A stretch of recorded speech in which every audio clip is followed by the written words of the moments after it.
Hello students, welcome back to your very own channel Fen Maths. और आप देख रहे हैं फेन मैथ्स की सीरीज़ हायर मैथमेटिक्स का एक बहुत ही शानदार सा लेक्चर, जिसमें आज हम समझने वाले हैं 10 की पावर nx dx जो है, इसे रिडक्शन फार्मूला की मदद से कैसे इंटीग्रेट करेंगे। इसका रिडक्शन फार्मूला बनाएंगे सबसे पहले तो बेसिकली, तो बिना टाइम वेस्ट करे जल्दी से बनाते हैं। देखिए, सबसे पहले मैंने, अगर आप पिछला वीडियो देख कर आ रहे हैं तो बहुत अच्छी बात, आपको कॉन्ग्रेचुलेशन। आप लोगों को याद होगा कि साइन और कॉस का रिडक्शन फार्मूला बनाने के लिए हमने क्या किया था, साइन की पावर n में से एक साइन की पावर को अलग कर लिया था, यानी कि n-1 पावर यहाँ थी और एक पावर यहाँ थी। अब tan में क्या होता है, थोड़ी सी डिफरेंट प्रोसेस है। एक पावर अलग नहीं करेंगे हम, दो पावर अलग करेंगे, ठीक है, सॉरी दो पावर अलग करेंगे। तो कैसे करते हैं, चलिए देखते हैं। इंटीग्रेशन सेम ऐसा ही लिखा रहने दूंगा, tan की power n-2 x tan x, ठीक है, और dx। हो गया, बिल्कुल हो गया सर, बहुत बढ़िया। ये क्यों किया, सॉरी ये x नहीं आएगा, यहाँ पर 2 आएगा। ये क्यों किया सर हमने, ये इसलिए किया ताकि हम इस tan स्क्वायर को हम क्या लिख सकें, sec स्क्वायर -1, ठीक है। आपको याद होगा 10th में हमने पढ़ाया था आपको 1 + tan स्क्वायर x होता है क्या, sec स्क्वायर x। अरे सर आपने कहाँ पढ़ाया था 10th में हमें, अरे भाई आपके स्कूल के टीचर ने पढ़ाया था, टीचर सब सेम होते हैं। तो 10th में आपको ये वाली जो इक्वेशन है ये याद करवाई गई थी, उसी की मदद से अब हम यहाँ पर करेंगे। तो हम क्या करते हैं, सबसे पहले इस tan स्क्वायर x को हम क्या लिखेंगे, sec स्क्वायर x -1, ठीक है, एंड मल्टीप्लाई में ये हो गया tan n-2 dx, ठीक है। इसको अलग अलग कर लेते हैं, तो tan की पावर n-2 x और sec स्क्वायर x dx, ये अलग हो गया इंटीग्रेशन, और मल्टीप्लाई, सॉरी माइनस लगाऊंगा मैं, इंटीग्रेशन करूंगा, ये 1 से मल्टीप्लाई होगा तो ये tan n-2 हो गया x dx, ठीक है। यहाँ पर अगर आप देखो कि tan की बार n है, यहाँ n-2 है, यानी कि अगर इसे हम in बोलें तो हम इसे in-2 बोल सकते हैं, ठीक है। सबसे पहली बात तो यहाँ पर मैं लिख देता हूँ in, ताकि लास्ट में नहीं दिक्कत हो, और ये भी हमारा in ही है। इंटीग्रेशन में हमेशा सवाल को in से डिनोट करते हैं, ठीक है। कभी कभी सिर्फ i से भी कर देते हैं, लेकिन यहाँ पे पावर है ना, इसलिए हमने in लिखा है। तो ये क्या हो जाएगा, in-2 हो जाएगा। और यहाँ पर थोड़ी सी हम करामात करेंगे, थोड़ी सी, वो क्या करेंगे अब मैं आपको बताता हूँ। देखो, अगर tan x को हम t मान लें, put tan x equal t, तो tan का डिफ्रेंशिएशन क्या होता है, sec स्क्वायर x होता है sir, sec square x dx, तो ये हो जाएगा dt, हो जाएगा ना। तो अगर मैं इसको यहाँ पर लिखूँ तो ये tan तो t मान लिया, तो t की power n-2 sec square x dx क्या हो गया, dt हो गया, एंड माइनस में ये हो गया हमारा in-2, और यहाँ पर क्या चल रहा है, in चल रहा है, ठीक है। अब हम इस t की पावर n-2 को तो बहुत आसानी से हम इसे इंटीग्रेट कर सकते हैं, एक पावर बढ़ जाती है तो n-2 + 1 हो जाएगा पावर में, और बटे में भी यही हो जाएगा, तो ये क्या हो गया, n-1 हो गया, ठीक है। तो यहाँ पर अगर मैं लिखूँ in की वैल्यू, तो वो आ जाएगी t की पावर n-1, और t क्या था, tan x, तो डायरेक्ट ही लिख रहा हूँ, tan x की पावर n-1 x अपॉन में n-1 माइनस n-2, ठीक है। ये होता है हमारा tan का फॉर्मूला। अब आप पूछोगे सर sec के लिए क्या फॉर्मूला है, sec के लिए सेम फॉर्मूला है, बस माइनस प्लस का अंतर आ जाता है, तो वो भी अभी आपको बता देता हूँ, ठीक है। प्रोसेस भी सेम है sec वाले में भी, तो कोई दिक्कत नहीं है, सिर्फ थोड़ा बहुत अंतर आता है, ठीक है। तो इस तरीके से आप इसे कर सकते हैं, tan का बहुत आसानी से बना लेते हैं। अब हम कुछ सवाल देखते हैं जो कि बहुत इंपॉर्टेंट हैं पेपर की दृष्टि से, जिनमें tan का रिडक्शन फार्मूला यूज़ होना है। तो आइए मैं आपको पहले sec का फार्मूला बताता हूँ और फिर वो सवाल भी बताते हैं। तो सबसे पहले तो देखो, cot का जो रिडक्शन फार्मूला है बिल्कुल सेम है एग्जैक्टली, बस इसमें क्या हो रहा है, यहाँ पर माइनस आ जा रहा है, ठीक है। यहाँ पर क्या आ जा रहा है, माइनस आ जा रहा है। क्यों आ जा रहा है माइनस, आपके मन में आ रहा होगा। तो देखो, माइनस इसलिए आता है, रीज़न क्या है, जब हमने अभी tan का समझा था फॉर्मूला, तो आपने देखा होगा हमने उसमें 1 + tan स्क्वायर वाली सर्वसमीका यूज़ की थी, 1 + tan square equal sec square, ठीक है, ये यूज़ की थी। अच्छा, इसमें इसके बाद क्या किया था हमने, पुट टेन इक्वल टी किया था, ठीक है, सब्स्टिट्यूट रखा था, अभी अभी मैंने यहाँ पर रख के बताया था। उसमें अगर आप ये देखो, अगर हम टेन रखते हैं सब्स्टिट्यूट, ठीक है, लेट्स से टेन को हमने रखा टी, तो हमारा क्या आया, sec square x d x d t आया, ठीक है। लेकिन कॉट वाले में क्या होगा, टेन की जगह कॉट को रखेंगे, तो जब हम कॉट को सब्स्टिट्यूट रखते हैं, कॉट को जब सब्स्टिट्यूट रखते हैं तो इसका डिफरेंशिएशन होता है माइनस कॉसेक स्क्वायर एक्स, ठीक है, और डी एक्स भी आएगा यहाँ पे, तो cosec square x d x equal D T, यही माइनस यहाँ आ जाता है, ठीक है। तो हर बार आप देखेंगे रिडक्शन फार्मूला में साइन और कॉस का सेम है, टेन कॉट का सेम है, इसी तरीके से सेक और कॉसेक का भी सेम है, जो मैं आगे आने वाली वीडियो में बताऊँगा। इसके अलावा पूरी बुक में देखो, मैंने देखा टेन और कॉट से रिलेटेड जो सवाल हैं उनमें देखो पिद्दी सवाल तो तुम लोग कर ही लोगे। 10 की पावर 5 को अगर मैं कह दूं कि रिडक्शन फार्मूला का यूज़ करके बताओ, तो बहुत आसानी से तुम लोग कर सकते हो रिडक्शन फार्मूला लगाना।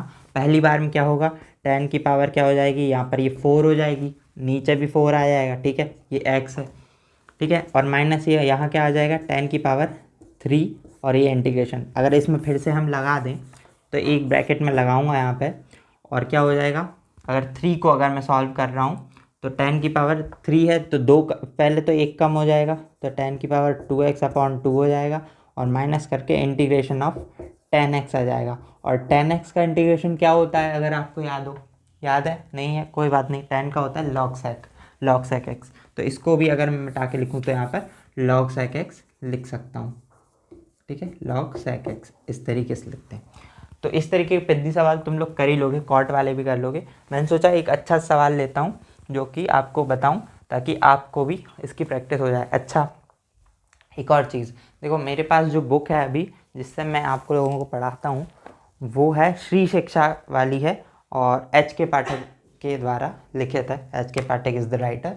आप लोगों के पास हो सकता है यूनिफाइड हो, बट मोस्टली बुक में सवाल सेम ही चल रहे हैं। आपको क्या करना है, इलस्ट्रेटिव जो एग्जाम्पल्स हैं उनमें देखना है। तो यहाँ पर अगर आप देख सकते हो, यहाँ पर ये जो इतने सारे लिखे हैं ना बोल्ड लेटर से, ये बताया गया है कि कब कब ये सवाल आया है। ये पुरानी बुक है इसलिए यहाँ पर 2005 तक का लिखा है, बट अगर अभी आप देखोगे तो उसमें भी इस तरीके से उदाहरण के नीचे लिखा रहता है, एग्जाम्पल के नीचे कब कब आया है। तो जिसमें ये ऐसे बहुत सारे लिखे हों, मतलब वो एग्जाम्पल जो है IMP है और वो पेपर में आने के चांसेस हैं। अगर पेपर में 14 नंबर में रिडक्शन फार्मूला का सवाल डालना है तो मोस्ट प्रोबेबली यही वाला आएगा, ठीक है, ज़्यादा नहीं आता। या फिर साइन की पावर m कॉस की पावर n का रिडक्शन फार्मूला निकालने को आ जाएगा, ये भी 14 नंबर में या फिर 9 नंबर में ये आ सकता है, ठीक है। तो इसको हम सॉल्व करते हैं, बहुत आसान सवाल है वैसे तो, अगर आप थोड़ा सा लॉजिक लगाएं तो बहुत आसानी से आप देख सकते हैं कि हमें ये प्रूव करना है, और ये दिया हुआ है फाई n है 10 की पावर nx dx 0 to π/4। जब भी पावर में n आ जाए तो दिमाग तुरंत चलना चाहिए कि रिडक्शन फार्मूला से क्या चीज़ ये हो रही है कि नहीं हो रही है। अगर नहीं हो रही है तो दूसरी पे जाना है। जब भी पावर में n लगेगा मतलब रिडक्शन फार्मूला पे ही जाना चाहिए पहले इंस्टिंक्ट, ठीक है। तो प्रूव क्या करना है, ये हमारी इक्वेशन है, ये हमें बच्चा लोग प्रूव करना है। कैसे करेंगे, बहुत आसानी से कर सकते हो आप लोग। सबसे पहले तो मैं लिख लेता हूँ यहाँ पे पाई n, ठीक है, 0 to π/4 है, और 10 की पावर क्या है, nx है, ठीक है।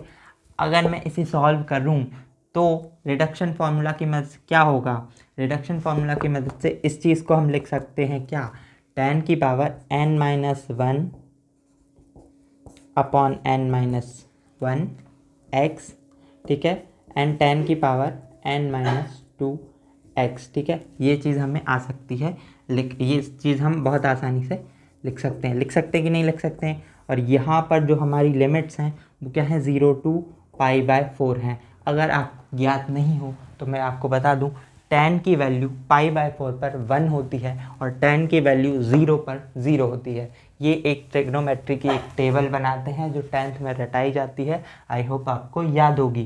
तो 10 की वैल्यू π/4 पर क्या होती है, 1 होती है। तो अगर मैं यहाँ पर लिखूँ tan की हम पहले अपर लिमिट रखेंगे तो यहाँ π/4 रखेंगे तो tan की पावर 1 हो tan का जो मान है वो 1 हो जाएगा और 1 की पावर n-1 हो जाएगा। 1 की कुछ भी पावर हो n-1 हो चाहे कुछ भी हो 1 ही आता है, तो हम वो नहीं लिखेंगे, अपॉन में n-1 लिखेंगे, माइनस लगाएंगे। और ये जो चीज़ है यह अगर हमारा tan की पावर n जो है अगर वो phi n होती है तो tan की पावर n-2 phi n-2 हो जाएगी।